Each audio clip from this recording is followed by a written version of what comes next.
दोस्तों, आपका स्वागत है रात की दहशत में। ऐसी डर भरी कहानियां सुनने के लिए तैयार रहिए।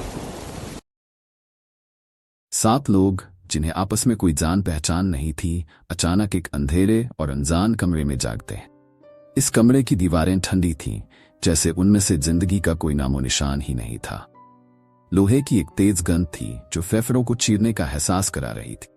चारों तरफ एक भयानक खामोशी पसरी हुई थी जो किसी बड़े खतरे का संकेत दे रही थी। हर कोई उलझन में था, उन्हें यहां क्यों और कैसे लाया गया, किसी के पास कोई जवाब नहीं था। तभी अचानक कमरे के बीच में एक बड़ी स्क्रीन चमकने लगी और उसके साथ ही एक यांत्रिक डरावनी आवाज पूरे कमरे में गूंज उठी। आप सभी का स्वागत है। आपके पास यहां से बाहर निकलने का केवल एक रास्ता है। खेल खेलिए या फिर मरो। हर किसी की किस्मत उसके अपने हाथ में है, लेकिन मौत निश्चित है। कौन बचेगा यह आप पर निर्भर करता है। 7 लोग, इनकी सांसें थम सी गई थी, कमरे के चारों ओर देखने लगे। सबके चेहरों पर डर और चिंता साफ दिखाई दे रही थी। रवि, जो एक युवा इंजीनियर था, खुद से ही सवाल करने लगा, आखिर ये हो क्या रहा है। नीना, एक साहसी पत्रकार, अपने भीतर का डर दबाते हुए सोची, क्या ये किसी बड़ी साजिश का हिस्सा है। समीर, जो हाल ही में अपना बिजनेस शुरू करने की कोशिश कर रहा था, खुद से बोला, ये कोई बुरा सपना है या सच। रिया, जो एक डॉक्टर थी, दिल में डरते हुए भी अपनी सांसों को काबू में रखने की कोशिश करने लगी, मुझे तो लोगों की जान बचानी थी। फिर ये क्या है। करण, जो एक हाई प्रोफाइल वकील था, अब तक का सबसे बड़ा केस अपने सामने देख रहा था, सोच रहा था कानून तोड़ने वालों को सजा देता था, अब क्या मैं खुद सजा भुगतने वाला हूं। माया, जो ग्लैमर की दुनिया की स्टार बनना चाहती थी, अपनी चमकदार जिंदगी को याद करते हुए बुदबुदाई, ये किस दुनिया में फंस गई मैं। और विक्रांत, जो सबसे ज्यादा रहस्यमयी था, शांत खड़ा सबको घूर रहा था। उसकी आंखों में डर नहीं, बल्कि एक गहरी समझ थी, जैसे वो इस खेल को पहले से ही जानता हो। तभी कमरे की दीवारें अचानक हिलने लगी, सबकी धड़कनें और तेज हो गई। सामने एक दरवाजा धीरे धीरे खुला और वे सब डरते हुए एक और बड़े कमरे में पहुंच गए। वहां 7 दरवाजे थे जिन पर 1 से 7 तक की संख्या लिखी हुई थी। स्क्रीन फिर से चमकी और वह यांत्रिक आवाज फिर से गूंज उठी, यह पहला चरण है, हर कोई एक एक दरवाजे में जाएगा, आप में से कोई एक ही बचेगा, बाकी मारे जाएंगे। आपको हर बार यह चुनना होगा कि किस दरवाजे से गुजरना है। अगर आपने गलत दरवाजा चुना तो मौत आपकी किस्मत हो। अब खेल शुरू हो चुका था। 7 में से हर कोई डर के साये में था। विक्रांत ने धीरे धीरे पहला कदम बढ़ाया और दरवाजा नंबर 3 खोल दिया। बाकी लोगों ने भी अपने अपने दरवाजे चुने, लेकिन रवि और माया ने दरवाजा नंबर 1 साथ खोल दिया। अचानक एक तेज आवाज गूंजी और माया दीवार के बीच में बुरी तरह फंस गई। उसकी चीख ने सबका खून जमा दिया। दीवारें उसे धीरे धीरे निचोड़ने लगीं। माया का दर्द उसकी चीखों में साफ झलक रहा था।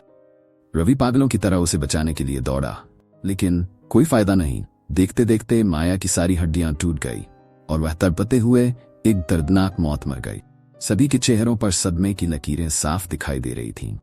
किसी ने भी ऐसा भयानक और विभत्स दृश्य पहले कभी नहीं देखा था। तभी स्क्रीन फिर से गूंजी, गलत चुनाव। अब बाकी बचे लोग अगले चरण के लिए तैयार रहे। 7 में से 1 जा चुका था, अब केवल 6 लोग बचे थे। हर कोई समझ चुका था यहां से जिंदा बचना आसान नहीं होगा। अब तक सभी को यह एहसास हो गया था कि वे एक घातक खेल में फंस चुके हैं। अगला कमरा खुलते ही सामने एक विशालकाय पहिया दिखा, जिसमें खतरनाक धारें थीं। स्क्रीन पर फिर से निर्देश आए, इस पहिए को घुमाओ, जो इसे रोकने में असफल होगा उसे ये काट डालेगा। समीर ने घबराकर पहिया घुमाया, पर उसका हाथ कांपने लगा। अचानक पहिया उसकी ओर मुड़ गया।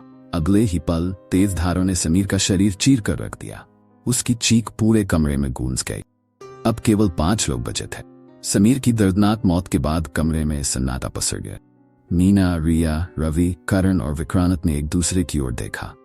अब सभी समझ चुके थे कि यह खेल जानलेवा है। एक गलत कदम और मौत निश्चित। तभी दीवार से एक और दरवाजा खुला, जिसके ऊपर एक घड़ी लगी थी। स्क्रीन पर संदेश उभरा, यह समय का खेल है, तुम्हारे पास सिर्फ 5 मिनट है।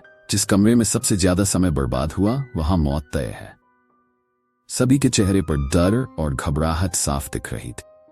जैसे ही घड़ी की सुई टिक टिक करना शुरू हुई, सभी लोग अपने अपने दरवाजों की ओर दौड़ पड़े। विक्रांत और रवि सबसे पहले भागे और दरवाजे नंबर 2 में घुस गए। मीना और रिया ने दरवाजे नंबर 4 की ओर दौड़ लगाई। वो अकेला रह गया। उसने दरवाजा नंबर 5 का रुख किया। जैसे ही सब अपने अपने कमरों में पहुंचे, घड़ी का समय तेजी से घटने लगा। विक्रांत और रवि के कमरे में 4 बटन लगे थे और स्क्रीन पर लिखा था, सही बटन दबाओ वरना दरवाजा बंद हो जाएगा। दोनों ने बिना वक्त गंवाए बटन दबाने शुरू किए, पर हर बटन एक और मुश्किल। कौन सा सही है, कुछ समझ नहीं आ रहा था। उधर नीना और रिया के कमरे में एक पहेली उभरी। जिस चीज को देख नहीं सकते उसे कैसे पार करोगे? दोनों हैरान थी। समय जैसे उनके हाथों से फिसल रहा था। अचानक रिया को समझ आया, यहां अदृश्य लेजर बिछा है। नीना ने उसकी सलाह मानी। दोनों लेजर से बचने की कोशिश करने लगी, लेकिन रिया की हरकत जरा सी धीमी हो गई। लेजर की एक किरण उसके शरीर को चीरते हुए निकल। रिया चीख उठी। नीना भी डर से कांप गई। रिया तड़प रही थी। उसकी मदद का कोई तरीका नहीं था। नीना ने खुद को संभाला और किसी तरह लेजर से बचकर कमरे के दूसरे छोर तक पहुंच गई। पर रिया, उसकी चीखें पूरे कमरे में गूंज रही थी। इस बीच करण का कमरा रहस्यमय ढंग से शांत था, मगर यह शांति ज्यादा देर नहीं टिकी। अचानक छत से जलते हुए पत्थरों की बारिश शुरू हो गई। करण भागने की कोशिश कर रहा था, पर एक बड़ा पत्थर उसकी टांग पर गिरा। वो चीख पड़ा। उसकी टांग टूट गई थी। अब भाग पाना नामुमकिन था। परी की सुई जैसे ही खत्म हुई, करण की चीख कमरे में गूंज उठी। उसके ऊपर जलते हुए पत्थर गिरते गए और उसका शरीर जलकर राख हो। इस बार स्क्रीन पर संदेश आया, ये खेल अब आसान नहीं होगा। अब तुम्हें चुनना होगा कि किसे मरना है और किसे बचना है। चारों ने एक दूसरे को देखा। वे सब समझ चुके थे कि इस बार खेल केवल मानसिक नहीं, बल्कि भावनात्मक रूप से भी कठिन होगा। तभी एक और दरवाजा खुला, जिसके अंदर एक विशाल यांत्रिक हथौड़ा लगा हुआ था।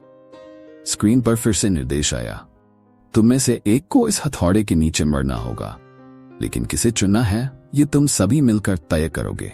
अगर कोई फैसला नहीं हुआ तो सभी मर जाएंगे।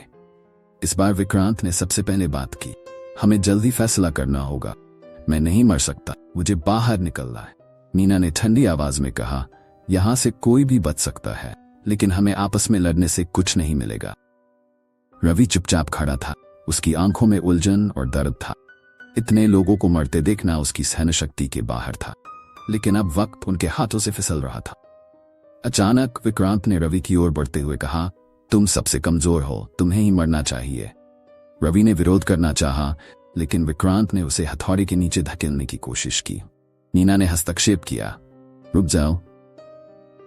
लेकिन इस संघर्ष में विक्रांत ने एक चाल चल दी। उसने नीना को धक्का देकर रवि के पास गिरा दिया। रवि की चीखें गूंज उठी और भारी हथौड़ा उसके ऊपर गिर गया, उसके शरीर को चीरते हुए। रवि ने दम तोड़ दिया। नीना और विक्रांत अब एक दूसरे को देखने लगे। अब केवल 3 लोग बचे थे, नीना, विक्रांत और रिया। रवि की दर्दनाक मौत के बाद नीना और विक्रांत ने एक दूसरे की ओर देखा। एक गहरी भारी शांति कमरे में छा गई थी। अब केवल 3 लोग बचे थे, नीना, विक्रांत और रिया। अचानक स्क्रीन पर एक नया संदेश चमका, अगला चरण सबसे कठिन होगा। तुम्हें एक दूसरे पर भरोसा करना होगा, लेकिन क्या तुम्हारे रिश्ते सच में इतने मजबूत हैं? माहौल और तनावपूर्ण हो गया। स्क्रीन पर फिर एक नया निर्देश आया, अब एक खेल खेला जाएगा। इसमें सच्चाई और धोखे का परीक्षण होगा। कमरे के केंद्र में एक बड़ा टेबल रखा था, जिसके चारों ओर अलग अलग बक्से थे। स्क्रीन पर लिखा था, हर बक्से में एक इंट्रोस्पेक्टिव सवाल छुपा है। सही उत्तर दो, लेकिन अगर तुम्हारा उत्तर गलत हुआ तो उस व्यक्ति को नुकसान होगा जो तुम्हारे पास बैठा है। नीना और विक्रांत ने बक्से खोले और अपने सवाल पढ़े। सवाल थे, एन, सच्चाई और झूठ में अंतर क्या है? 2, यदि तुम अपने सबसे करीबी दोस्त को खो दोगे तो तुम्हारा क्या होगा? नीना ने पहले सवाल का जवाब दिया, सच्चाई वह है जो तुम अपनी आत्मा से महसूस करते हो, जबकि झूठ वह है जो दूसरों को खुश करने के लिए कहते हो। विक्रांत ने भी अपनी बात कही, सच्चाई वह है जो हमेशा उजागर होती है, जबकि झूठ एक बुरे दाग की तरह होता है। फिर बारी आई दूसरे सवाल की। नीना ने उत्तर दिया, अपने करीबी दोस्त को खो देने का मतलब है कि तुम अपनी एक महत्वपूर्ण हिस्सा खो देते हो, एक ऐसा हिस्सा जो तुम्हें सबसे ज्यादा समझता है। विक्रांत ने कहा, खोना दुखद है, लेकिन तुम्हें आगे बढ़ना ही होगा, चाहे कितना भी मुश्किल क्यों न हो। जवाब सही थे और स्क्रीन पर नया निर्देश आया। तुम्हारे दिए गए उत्तरों ने तुम्हें अगले चरण के लिए तैयार कर दिया है, लेकिन एक अंतिम दांव अब भी बाकी है। कमरे में अचानक एक और दरवाजा खुला। उसके पीछे एक सीक्रेट लिफ्ट थी। स्क्रीन ने चेतावनी दी, इस लिफ्ट में तुम्हारे जीवन का अंतिम फैसला होगा। इसमें से एक ही लिफ्ट बाहर निकलने की ओर जाती है, बाकी सभी मौत की ओर। तुम्हें अब एक बार फिर एक दूसरे पर भरोसा करना होगा। लिफ्ट में केवल 2 बटन थे, एक लाल और एक हरा। मीना और विक्रांत को दोनों बटन के बारे में कोई जानकारी नहीं थी। विक्रांत ने लाल बटन की ओर इशारा किया, चलो इसको दबाते हैं। मीना ने विरोध किया, हमारे पास कोई जानकारी नहीं है। हरा बटन दबाते हैं। दोनों के बीच बहस बढ़ने लगी। विक्रांत ने अपनी जिद पकड़ ली और लाल बटन दबा दिया। लिफ्ट का दरवाजा अचानक बंद हो गया और वह तेजी से नीचे की ओर जाने लगी। अचानक एक तेज झटका लगा और लिफ्ट का फर्श खुल गया। विक्रांत ने नीचे झांका और देखा, नीचे एक गहरी खाई थी। उसकी चीख गूंज उठी, नहीं, और वह खाई में गिर गया। मीना बच गई थी, पर उसकी रूह तक कांप गई। अब केवल एक ही व्यक्ति बचा था। अब मीना को एक अंतिम द्वार पर ले जाया गया, जिसमें लिखा था, अंतिम चुनौतियों का सामना करो। इस द्वार से बाहर निकलने के लिए तुम्हें अपने दिल की आवाज सुननी होगी। मीना ने डरते हुए द्वार खोला और देखा कि बाहर एक उज्जवल प्रकाश था। वह धीरे धीरे बाहर निकलने लगी और अचानक एक नया क्षेत्र दिखाई दिया, एक सुंदर बगीचा।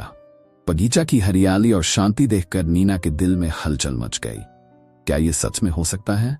उसने सांस रोके चारों ओर देखा और फिर उसे समझ आया कि ये जीवन का दूसरा मौका था। दोस्तों, अगर आपको हमारी हॉरर स्टोरी अच्छी लगती है तो हमारे चैनल रात की दहशत को सब्सक्राइब, लाइक और कमेंट कीजिए। ऐसी और भी कहानी सुनने के लिए तैयार रहिए।